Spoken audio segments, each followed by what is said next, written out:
Ride Along 2 pretty much continues the story of James Payton, played by Ice Cube, and Ben Barber, his soon-to-be brother-in-law, played by Kevin Hart, as their work adventures take them to Miami. While in Miami, they meet a big bad guy they need to take him down with the help of likes of AJ and Maya, who is a local police officer in the area, and AJ is the hacker, played by Kim Jong and Olivia Munn. While all this is going on in Miami, they must make it back in time for Ben's wedding. Going into this film, I wasn't expecting too much. Prior to this, I seen Ride Along 1 a couple days before, and that being said, I didn't hold anything against the first film onto the second because there were some things that I kind of did like. For example, the Kevin Hartness. I kind of liked that in the first film. I thought it worked well at certain points, and maybe they would further develop the relationship between the brothers now that he's gonna get married and such and forth.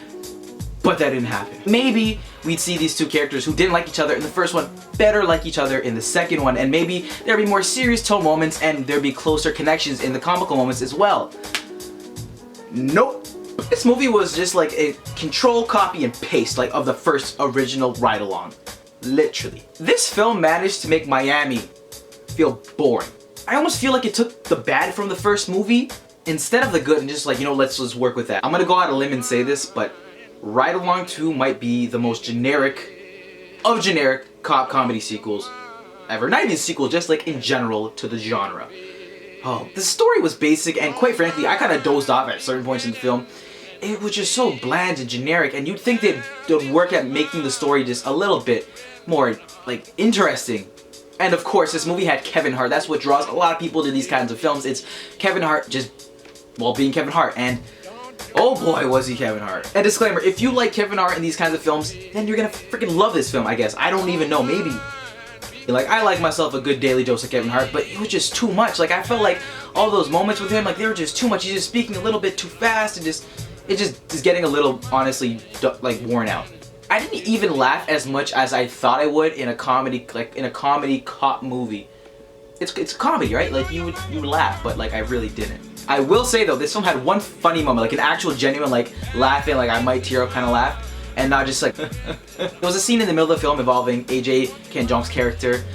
It was actually pretty funny, even though I think about it, it was actually kind of a joke. Other than that though, there really wasn't much to this film, especially in the comedy section, which you think would have a lot of things there. The acting! I'm gonna go ahead and say this in case some people don't have it in them to say it. Ice Cube cannot lead a film. You just can't. Honestly, just sometimes in this film, it was just so unbearable to see him just trying to just fucking lead this thing. Honestly, I don't mean to swear or anything, but it was just so...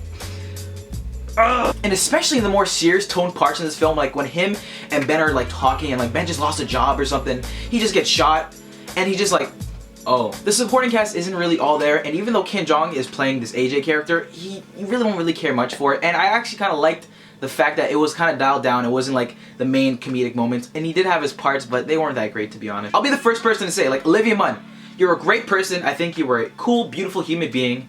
Call me, please. But man, the acting on her part was pretty cringy at times, especially with her and Ice Cube. I really just looked at my screen sometimes and I just said, oh god.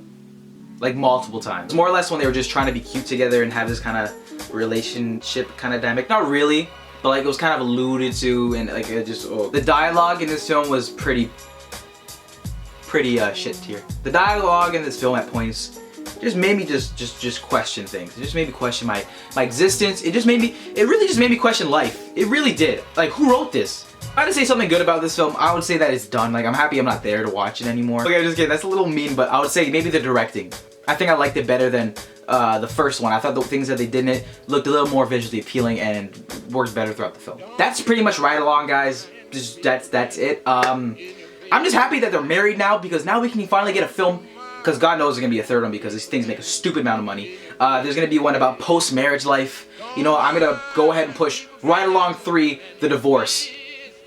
That was awful. Ride Along 2 is a comedy cop sequel that is worse than its predecessor, and it's pretty much just a copy and paste that's just trying to get some money before Kevin Hart just runs out of Kevin Hartness. That is my review, guys. I really hope you liked it. If you did, don't forget, give it a thumbs up and subscribe if you've not already, guys. You can see my next movie review next week. I'll be doing the 5th Wave, I believe it's called. Let me know in the comment section what you thought about the film, and if you thought this review was informative or whatever, or you just didn't like it as much as I did. I'm gonna go ahead and give this film a 4.5 out of 10. If they mention Black Hammer again, I swear to